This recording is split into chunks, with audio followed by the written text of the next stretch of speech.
आज की वीडियो में कक्षा 10 गणित यूपी बोर्ड का एक इम्पॉर्टेंट प्रश्न देखने वाले हैं। ऐसे प्रश्न पेपर में कई बार पूछे गए हैं। तो प्रश्न क्या है? उस चाप की लंबाई ज्ञात कीजिए जो 14 सेंटीमीटर त्रिज्या वाले वृत्त के केंद्र पर 30 डिग्री का कोण अंतरित करता है। तो सबसे पहले देखिए, हमें क्या ज्ञात करना है? चाप की लंबाई। तो बोल क्या रहा है? जो 14 सेंटीमीटर त्रिज्या। सबसे पहले क्या लिखेंगे? दिया है। सबसे पहले क्या लिखेंगे? दिया है। हल में या सॉल्यूशन में आकर क्या लिखेंगे? सबसे पहले दिया है। क्या दिया गया है? 14 सेंटीमीटर त्रिज्या, यानी कि त्रिज्या को किससे लिखा जाता है? आर से। त्रिज्या को किससे लिखा जाता है? आर से लिखा जाता है। आर बराबर कितना दिया गया है? 14 सेंटीमीटर। कितना? 14 सेंटीमीटर। उसके बाद कह रहा है वृत्त के केंद्र पर 30 डिग्री का कोण अंतरित करते हैं। तो कोण यानी कि थीटा कितना दिया गया है? कोण। कोण यानी कि कोण को किससे लिखते हैं? थीटा से। किससे लिखते हैं? थीटा से। कितना? 30 डिग्री का कोण अंतरित करता है, 30 डिग्री का। तो हमें क्या बतानी है? चाप की लंबाई। तो चाप की लंबाई का सूत्र क्या होता है? चाप की लंबाई,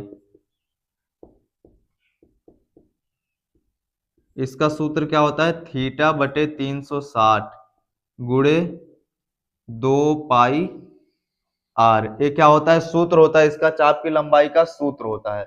अगर त्रिज्य खंड का क्षेत्रफल बोलेगा तो ये लगाएंगे थीटा बटे 360 पाई आर स्क्वायर, लेकिन चाप की लंबाई बोला इसलिए थीटा बटे 360 गुणे 2 पाई आर आर होगा। तो अब देखिए थीटा का मान कितना है? 30 डिग्री। तो यहां से क्या लिखेंगे? थीटा की जगह पर 30 बटे में क्या रखेंगे? 360 गुणे 2 गुणे पाई। देखिए पाई के तीन मान होते हैं, पाई के तीन मान होते हैं। कौन? 3.14 और 22/7, और क्लास 12th में और 11th में क्या है? 180 भी दिया रहता है।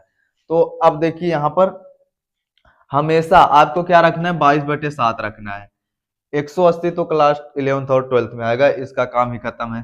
तो हमेशा क्या रखना है? 22/7। अगर 3.14 रखना रहेगा तो यहाँ मेंशन किया रहेगा कि जब तक कहा ना जाए, मतलब यहाँ पर दिया रहेगा कि क्वेश्चन में ही कि पाई बराबर कितना? 3.14 लेना है। तो यहाँ पर पाई का मान कितना लेंगे? 22/7, क्योंकि दिया नहीं गया है। अगर ना दिया रहे तो 22/7 ही रखना है। गुणे आर, आर का मान कितना है? 14। तो देखिए 0 से 0 कटा, 7 दूनी कितना हो जाएगा? 14। अभी बचा क्या क्या है? 3/36 गुणे 2 गुणे 22 गुणे 2। अब देखिए 3 से 36 को काटिए कितना आ जाएगा? 12 आ जाएगा। 2 से 12 को काटिए कितना आ जाएगा? 6।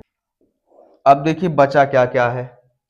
बच गया 1/6 गुणे 22 गुणे 2, यही बचा है। अब देखिए 2 से काटिए, 2 तिहाई 6। अब 22 से कम कितना होगा? 22/3 सेंटीमीटर। यही क्या आ गया हमारा उत्तर? यही क्या हो गया? चाप की लंबाई हो गई।